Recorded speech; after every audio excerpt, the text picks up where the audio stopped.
My fiance, 34-year-old male, and I, 31-year-old female, got engaged in November 2023. We were planning a December 2024 wedding, but we've learned that I need a nose job for medical and aesthetic reasons, so we've postponed the wedding until after due to finances. My mom, 65-year-old female, is mad about the whole thing and how it will be perceived by relatives. Backstory. When I was 9, I fell off my bike and broke my nose. Sadly, my mom didn't believe that it was broken. She said I was over-exaggerating the pain. She refused to take me to the doctor. It hurt so much I cried daily for weeks. Note, she was a stay-at-home mom and we live in Canada, so taking me to a doctor wouldn't have cost money or time off work. Since then, I've had issues with breathing and awful sinus pain, occasionally to the point of vomiting. Flying is torture. Random weather changes are torture. I spend 16 to 23 days a year in bed, immobilized by pain pressure in my left sinuses. Also, my nose never looked the same after. In middle school, kids said I look like Gollum, and I'm still a little self-conscious about it. In 2021, I decided that I can't live like this anymore and started working with my doctor to figure out the root cause of my sinus issues. The Canadian healthcare system moves slowly. A couple weeks ago, I got MRI results back, and they established that 1. My nose was broken in childhood. 2. It didn't heal properly because it had no medical intervention.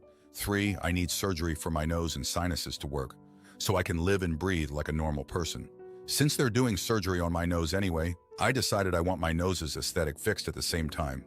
They will make my nose look like it would have naturally. Canadian healthcare will pay for the medical part of surgery. It won't pay for the cosmetic part. Nose jobs are expensive. We decided to postpone the wedding so we can pay for my nose job as soon as possible instead. I can't wait to breathe properly and to have a normal nose. Last week, I told my mom about the postponement and she flipped. She says relatives are planning their whole year around my wedding, and this is really unfair to do this to them over vanity. I told her that I can't afford a nose job and a wedding in the same year, and that it was unfair to me that she refused to take me to a doctor back in the day, and that if she really wants the wedding this year, she could pay for my nose job so I don't have to. We haven't spoken since. To be honest, since it was confirmed by a doctor that I did break my nose as a kid, I've had simmering anger and hurt towards my mom. I've lived with awful pain for decades, and now need surgery for something that could have been avoided if she had just believed me and been a parent. But maybe telling her to pay for the nose job was unfair and too petty. Am I the idiot? Now for a few comments before the update. Comment 1. Not the idiot. That's so cruel of your mom to not take you into the doctor and have you suffer for years. And now she's making you try to fix your nose so you can breathe without her. She sounds incredibly self-centered and unempathetic, to say the least. If this is how she acts in general, I would count it a blessing that she won't talk to you. Edit. I was a clumsy kid and broke both my elbow and wrist, and didn't even think my wrist was broken. And my parents immediately took me to the emergency room. I'd consider anything less without extreme extenuating circumstances to be hurtful, frankly. I'm so sorry you went through this, OP. Comment 2. Not the idiot. Take care of your nose for all the reasons. You'll have a new lease on life. You'll have your mother's bad judgment in better perspective too. I once broke my toe but was told by my mother that it was fine. And when I asked her to drive me to get x-rays, she said to drive myself.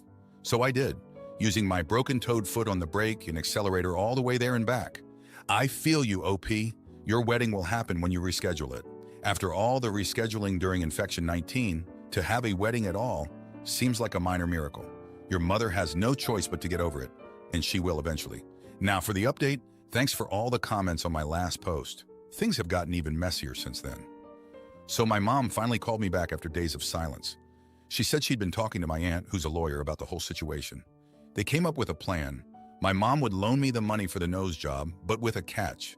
She wanted me to sign a contract saying I'd pay her back with interest within 2 years. I was desperate to get the surgery done, so I agreed without thinking it through. I should have read that contract more carefully.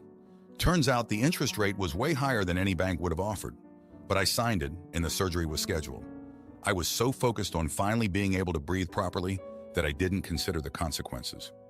The surgery went well, and for a week I was on cloud 9. I could breathe, and my nose looked like what I imagined it should have always been. But then the complications started. I got an infection, which meant more medical bills, more time off work, and more stress. My fiance was supportive, but I could tell he was worried about our finances. Meanwhile, my mom was acting like she was the hero of the story, telling everyone how she'd stepped in to help her poor daughter. It made me sick to my stomach, but I couldn't say anything because I needed her money. Then my fiance lost his job. It was unexpected and it hit us hard. We were already stretched thin with the loan repayments and my medical expenses. And now this. We started falling behind on payments to my mom, and she was quick to remind us of the contract I'd signed. It was around this time that I found out my mom had been spreading rumors about my fiance, saying he was unreliable and that I should reconsider marrying him. I was furious. I confronted her, and we had a huge fight. She said she was only looking out for me, but I knew it was her way of controlling me, just like with the loan. I felt trapped. I couldn't pay her back, my health was still not great, and my relationship with my fiance was strained. I started to wonder if I'd made a mistake postponing the wedding and accepting my mom's help. But then my aunt, the lawyer, came to me with a proposal. She said she'd been talking to my mom and they'd come up with a solution. They wanted to buy us a house as a wedding gift, on the condition that we get married this year as originally planned.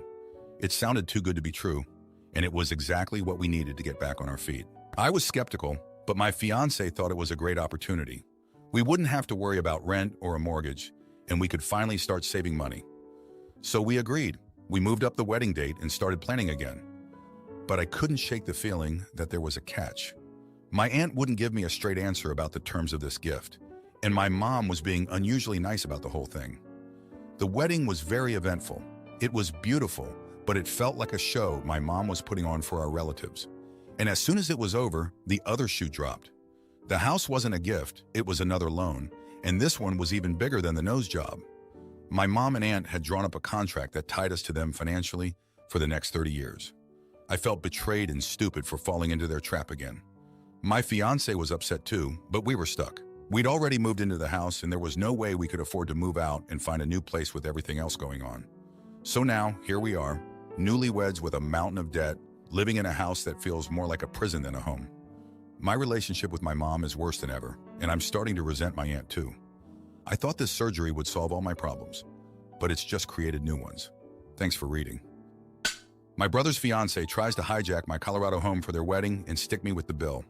So I cancel the event and watch their relationship crumble. I, 31-year-old female, have a brother, 28-year-old male, who is hoping to get married to his fiance, 25-year-old female.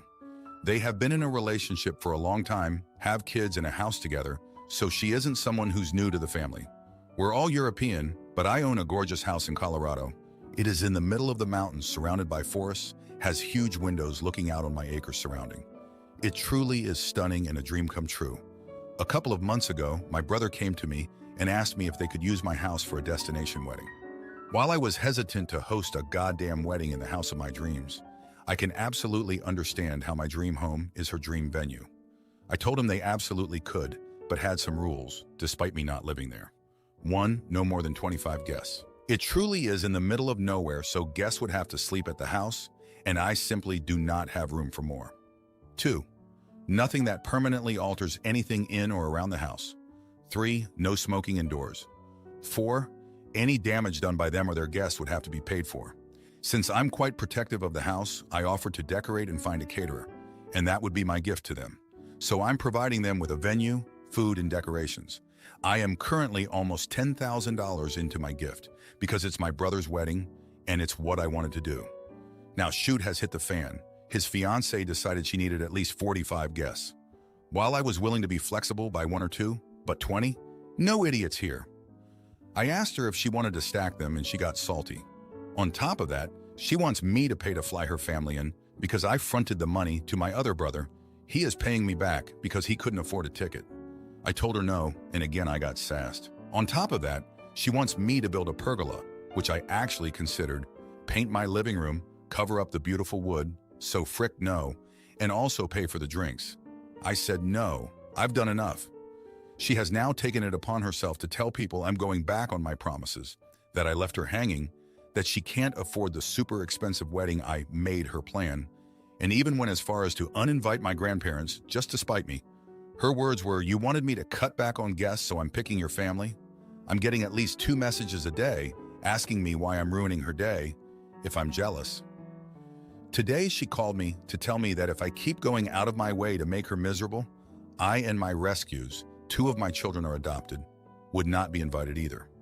While I find it absurd that she thinks she can uninvite me from my own house, the fact that she referred to my kids as rescues has me absolutely fuming. I am considering canceling the whole thing, but would be royally freaking over my brother in the process, who has done nothing wrong.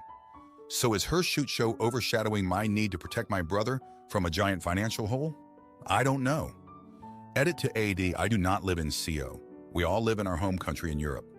Edit 2, my brother's age had a typo. Would I be the idiot? Now for a few comments before the update. Comment 1, not the idiot. You went out of your way to help her and your brother. And she is still wanting more. Even if you agreed upon the extra things that she asked for, I think she would still ask for more. And there would be no end to that. Good for you for setting up boundaries. She seems very unreasonable, selfish, and out of touch. And calling your kids rescues is out of line and just shows you what kind of person she really is. If they don't have money for the destination wedding, then they shouldn't plan one in the first place. Comment 2, not the idiot. Today she called me to tell me that if I keep going out of my way to make her miserable, my rescues, 2 of my children are adopted, would not be invited either. You're a calmer person than I am that you didn't tell her the thing was off then and there. Someone who said that to me about my kids wouldn't be family to me anymore, let alone someone I'd consider hosting a wedding for. Now, for the update, thanks for sticking around. A lot has happened since my last post. So the wedding drama with my brother's fiancé escalated quicker than a wildfire.